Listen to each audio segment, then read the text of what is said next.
Hi friend, we've had Sharknadoes, Clownnadoes, and even the human tornado. Uncorked Entertainment brings us Firenado, a dark abyss production. While this isn't the first movie to tackle the idea of a Firenado, 2015 had Casper Van Dien lead a movie called Fire Twister, and 2014's Into the Storm also had a quick tornado on fire scene. But this is slightly different. Here we have two stories. One of tornado chasers that are attempting to study and manipulate tornadoes with an experimental device that they made to get inside the twister.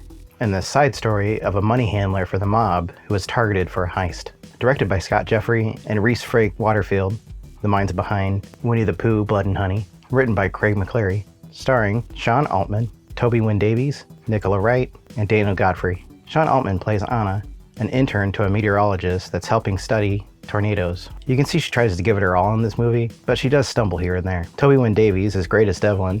He shows Devlin's hunger for fame as well as his fascination with the fire-filled tornado, but at the same time trying to help those that are in danger. Nicola Wright plays Helena, a meteorologist that's helping Devlin in developing something that can control the tornadoes. I first seen her in Jack Frost, also penned by Mclearie, and she's great in both. Godfrey plays Pierce, a money guy for the mob, I think. His character suffers since much of the first half of the movie is dedicated to setting up the Firenado. His character doesn't get that much development. He's good in the role, but I just don't really care about the character, and it didn't really give me any reason to. At first, this movie feels like a poor man's Twister. Meteorologists trying to understand the inner workings of a tornado, and then they try to manipulate it. And as it goes on, it heavily veers away from that, mashing up the two stories into one. The only thing connecting the two stories is the Firenado. It's like they had a heist movie and a natural disaster movie, and then just mashed them together.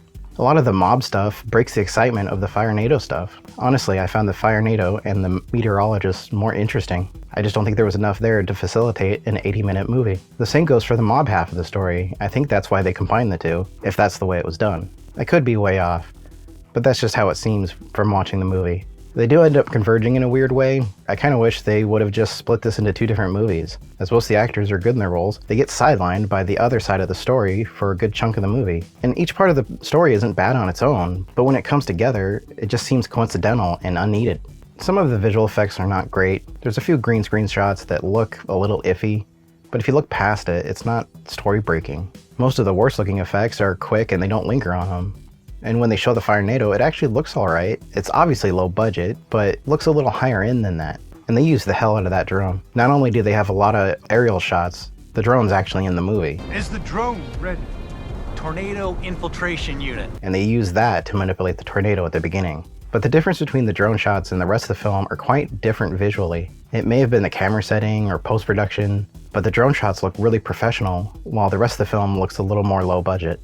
In some of the scenes with the Firenado, I wish they would have attempted to edit out the cars on the roads near the tornado, or at least froze the shots to make it look like they were abandoned or fearfully stopped. The dialogue's kind of spotty, but it's not constantly bad. Most of the film is fine. Of other films of Mclearie's that I've seen, this is the best written.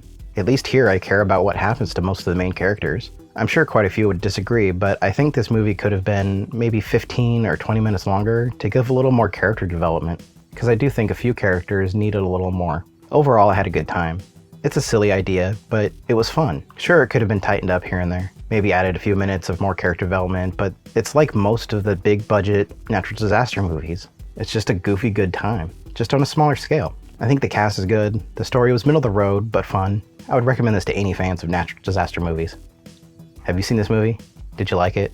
Let me know in the comments, and don't forget to like and subscribe. Thanks. Thanks for watching this video. If you liked it, check out one of these videos.